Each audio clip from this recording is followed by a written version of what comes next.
Hey everyone, and welcome back to another video. Today I'm going to show you how you can hide your WhatsApp status.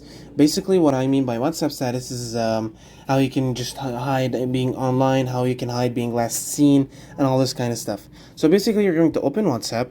Now once you've opened WhatsApp, you're going to click on the three dots on the top left, then onto settings.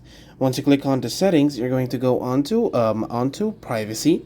Now on privacy, you're going to see everything like last seen and online.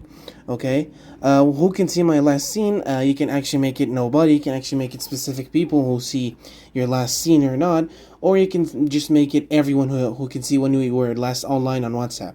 Now on online, who can see on online, you can do it same as last scene. Okay, so basically nobody or my contacts or everyone, or you can just make it everyone who can see like you're online right now, but like two different options. Okay, so in my case, I have like nobody can see my last scene, but everybody can see my online. You can just pick whatever. If I make it same as last scene, now nobody's going to see if I'm online or last scene.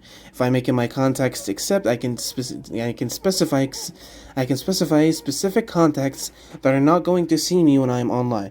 So yeah, basically this is how you can hide your WhatsApp status. So yeah, thank you so much for watching. Don't forget to like and subscribe, and I'll see you later.